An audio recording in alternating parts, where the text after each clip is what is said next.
guys, welcome back to the channel. Today I'm going to be reacting to a video called The Nordic Countries Animated Scandinavian History. I know that the Nordic countries have a very complicated but kind of joined history. I know that whole part is a little bit of a mystery, at least to me. I always get them confused. I don't know what's Scandinavia and what are Nordic countries. I know that some of them are not Scandinavian, but some of them are in the north. I don't know. It's really confusing to me. But hopefully this video is going to clear some things out. So let's check it out and comment, like, and subscribe.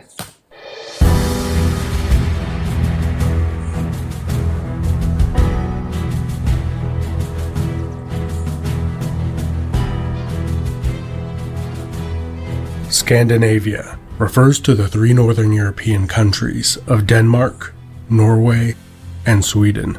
Norway and Sweden cover most of the Scandinavian peninsula, together with Finland. These are the Nordic countries. Iceland is also typically included as both a Nordic and Scandinavian country. Greenland and the Faroe Islands are both autonomous countries within the Kingdom of Denmark. The Baltic countries of Latvia, Lithuania, and Estonia also share many cultural and historical similarities with the Nordic countries. Oh, really? In the present day, the vast majority of the region's population lives near the coast. This was even more so throughout most of history. Dense forestation and little arable land led to small, close-knit communities forming by the sea. During the region's prehistory, the early cultures that arose there were compelled to become adept boat builders and expert fishermen. The introduction of crops and farm animals, if you're surrounded by water, you better be good at fishing, which were first domesticated in the Near East, promoted a slow but steady increase in population. Competition for limited resources and the harsh northern climate meant that in scarce times, the constant raiding of one's neighbors became a way of life, fostering a warlike culture.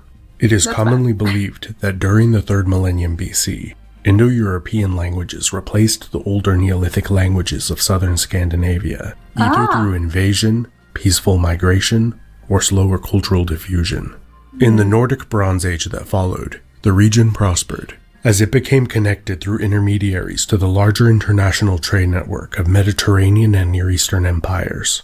Scandinavian amber has been commonly found in Bronze Age graves in Greece, while Mycenaean beads and gold from the south has been found in Nordic graves of the period. That's insane to me to know that we as humans were traveling that far in such a long time ago. It's crazy. The Nordic Bronze Age culture had no written language. However, it is evident from the material record that their society survived for many centuries after the region-wide collapse of the Near Eastern Bronze Age empires in the 12th century BC, albeit in a much diminished fashion. Throughout their late Bronze and early Iron Age, the Nordic peoples had little contact with the outside world, and there is little surviving material culture from this time. It is believed limited contact with these peoples, or word of mouth, led to the Greek legends of Hyperborea, a land of giants in the north, where the sun never set. In the Cambrian War of the late 2nd century BC, several tribes from Jutland migrated south, defeating all of the Celtic tribes they came into contact with.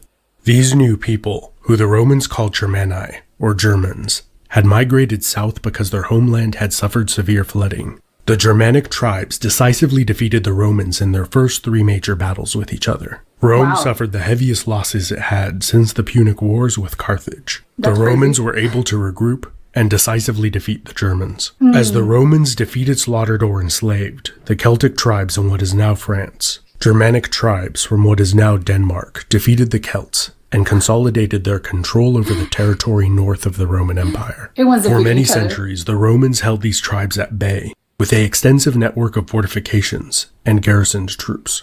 During the fall of the Western Roman Empire, the Ostrogoths, Visigoths, Vandals, and the Franks greatly contributed to the fall of the continental portion of the empire, while the island of Britain was conquered by the Angles, Saxons, and the Jutes from what is now Denmark and northern Germany. Over a relatively short period of time, these Germanic tribes converted to Christianity and formed kingdoms, many swearing allegiance to the Pope in Rome. By the end of the 8th century, Northern Europe experienced the greatest period of peace and stability since before the fall of the Western Roman Empire. This came to an end with the dawn of the Viking Age. In 793, the monastery of Lindisfarne was plundered, and the monks who survived were enslaved. The marauders who appear on the pages of history at the end of the 8th century did not refer to themselves as Vikings, nor did their contemporaries. To go Viking Where meant did to it go come from? raiding. The three main groups of these raiders were the Danes, Norsemen or Norwegians, and Swedes. All of these terms were sometimes used in a generic sense by outsiders to refer to all northern invaders. In the Anglo-Saxon kingdoms of Britain, they were often collectively called the Danes, because most of the Northmen to raid there were Danes. Denmark was the first Nordic country to form a large unified kingdom at some point earlier in the 8th century, while in Norway there were around 30 small kingdoms. The unified Danish kingdom must have aided them in the organization of larger campaigns. In the spring of 845, a fleet of 120 Danish longships sailed down the Seine River to Paris. They besieged and then captured the city, which was ravaged and looted. They were convinced to leave, after being paid a bribe of over 5,000 pounds of gold and silver. During the Viking Age, such bribes to avoid plunder were called the Danegeld, the Danes' gold, and became quite common throughout Britain and the Frankish Carolingian Empire.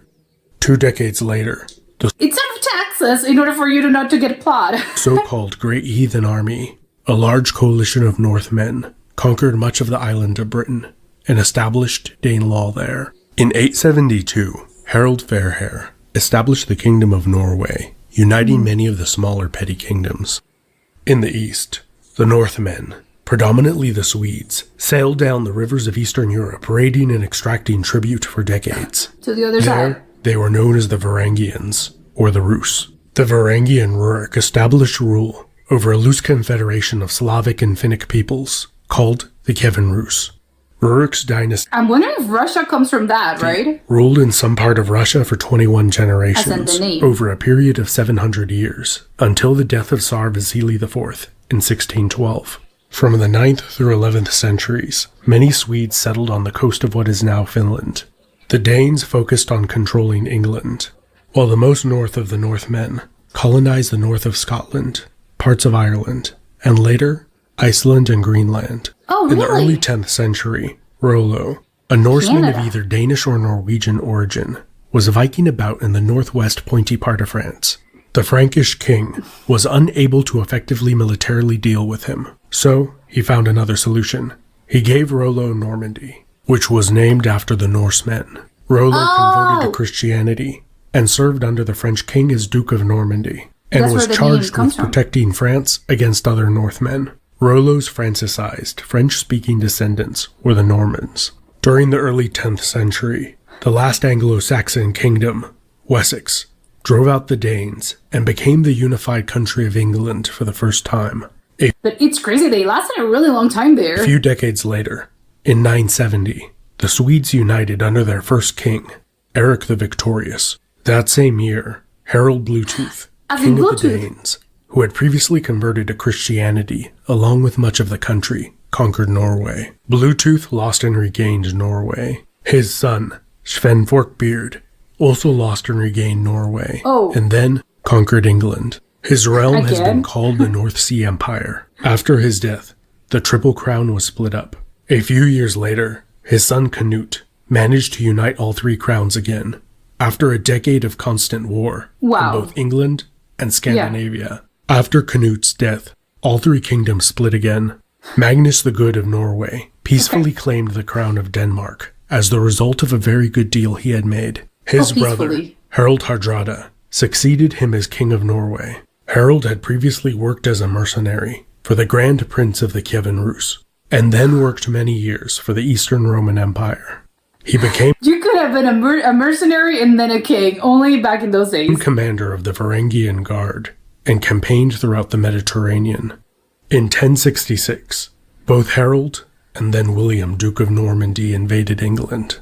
The English defeated the Norse in the north, and then lost to the Normans in the south. Most historians consider Harold's invasion of England to be the end of the Viking Age.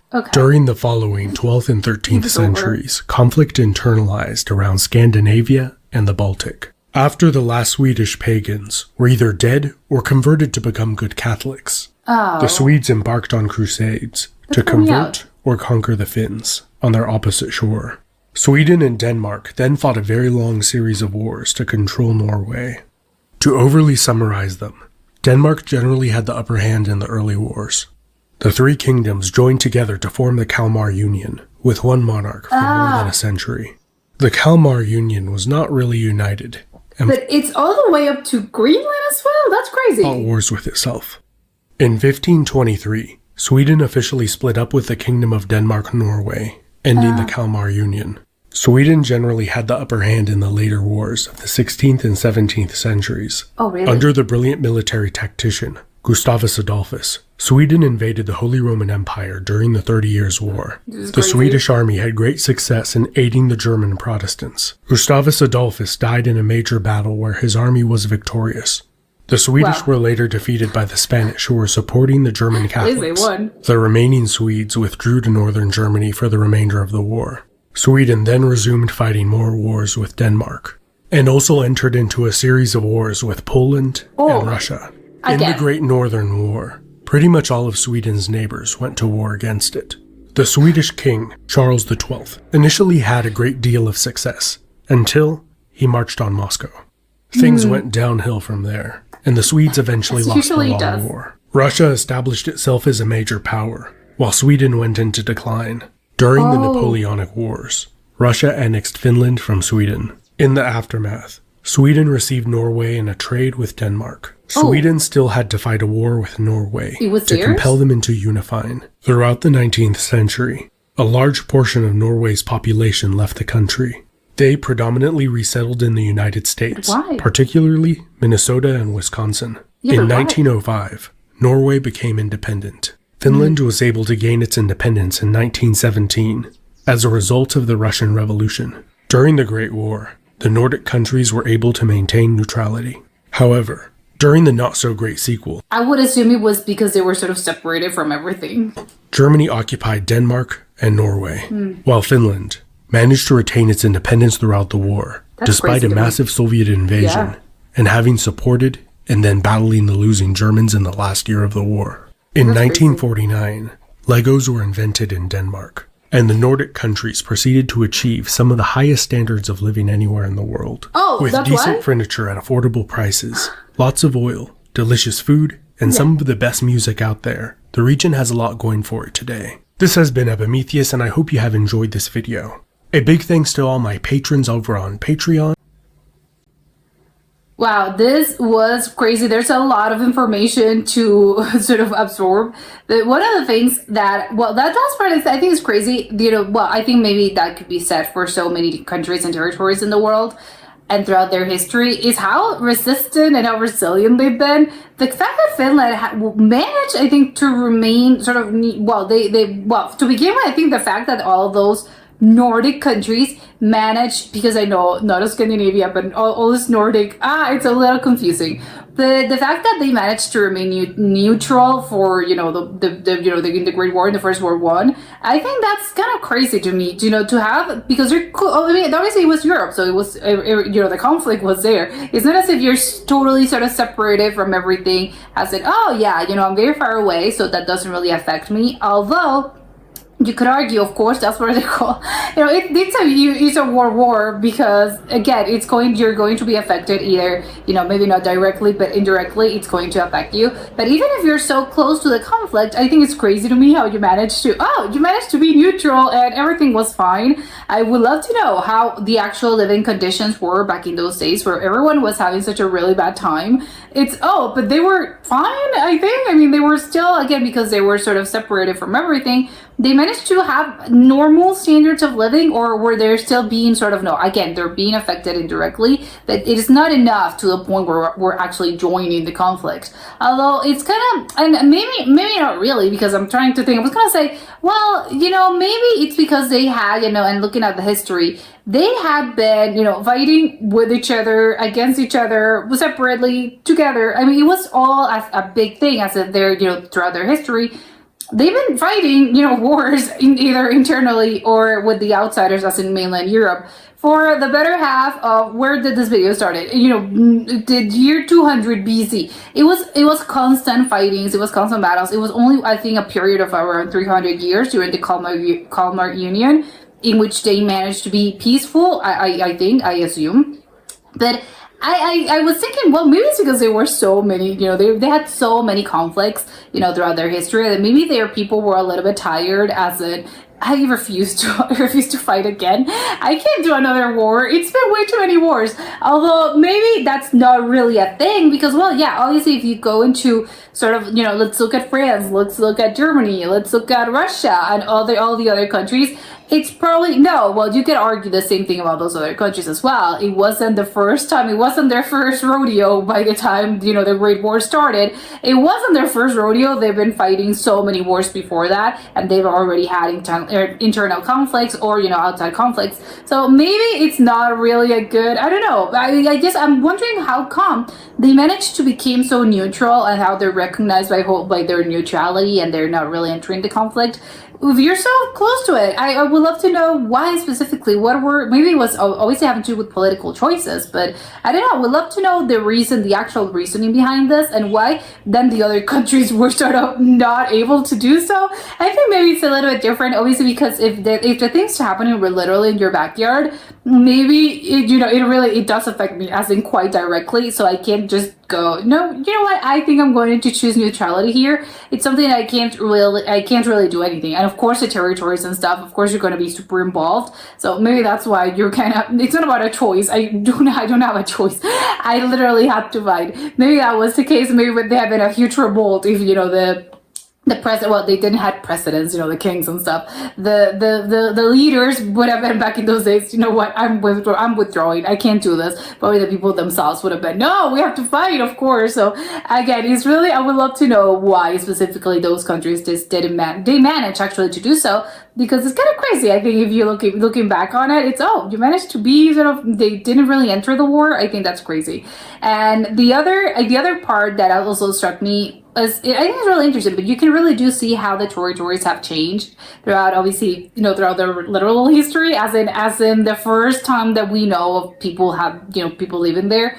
It's crazy how they were doing their own sort of, maybe not an actual empire, because I'm comparing them to, I don't know, the Roman Empire, and then probably, the German Empire, that was also kind of a thing. So I don't know if that's the thing about, I know they were trying to conquer a lot of places, and I don't know, it's funny because I think about them now, and obviously, knowing their history, that wasn't really the case.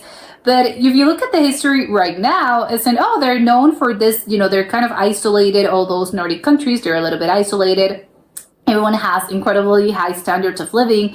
And because they're kind of isolated, and you kind of think everything's sort of perfect in a way, they rarely have conflict, they don't enter the wars, and I don't know, it's kind of funny to think, but their whole history, they were actually actively trying to conquer a lot of places, and they did actually. It's mind-blowing, insane to me that they managed to go all the way over to Egypt. That's insane. Because you know how far you have to go? That was crazy. Even today, in this day and age, traveling from Norway to Egypt, even on an airplane, it's a long trip, right? Imagine doing that way, 1,000 years ago. It's crazy how they had the technology, the means, and maybe it's not about the people, because obviously people have been adventurers for years. Obviously, it wasn't about finding willing people, but it's really about finding an actual expedition and something that made sense, right? No, yeah, we can go. We have the ships. Well, they went by ship. At some point they had to add ships, right? But I would love to know what was the trajectory? How was the journey? Did they do this with ships? They travel all the way up to the Mediterranean coast, they went up to the northern Europe, and then they just sort of surrounded, the Iberia, and then they just went to Egypt. I would love to know what was the actual sort of the journey, again, because I imagine it wasn't there. They didn't do it as walking, they're not walking from Norway. Well, but obviously once they go to the ship to mainland Europe, they're not walking all the way there, right? Especially because, again, back in those days, you had this, they had the Roman Empire, and you had other empires, so it wasn't as easy as, I'm traveling. No, yeah, you're going to be fighting people along the way, because they're gonna be, wait, who are you, and why are you here? And obviously the other way around as well. Or maybe it wasn't, because I know they found, the artifacts, they went both ways. They found artifacts, from those Nordic countries in Egypt and in northern Africa. But they also found northern African objects in Norway and in all those countries. So I don't know if it was the case of those people actually traveled with them, or it was more of a, maybe I bought something, I bought a little trinket, and then I went back home to Norway, and then, now we have the remains and the archaeological remains. I don't know, or it was both ways, as I know people from Northern Africa also travel and made the trip forward, or I don't know, maybe they were just traveling back and forward, and it was more common than I'm imagining because they were trading things. And of course, but it was crazy because even in this day and age, you have all those different cultures, and it's crazy to think, oh, imagine back in those days and 1,000 years ago, how different must have been for them.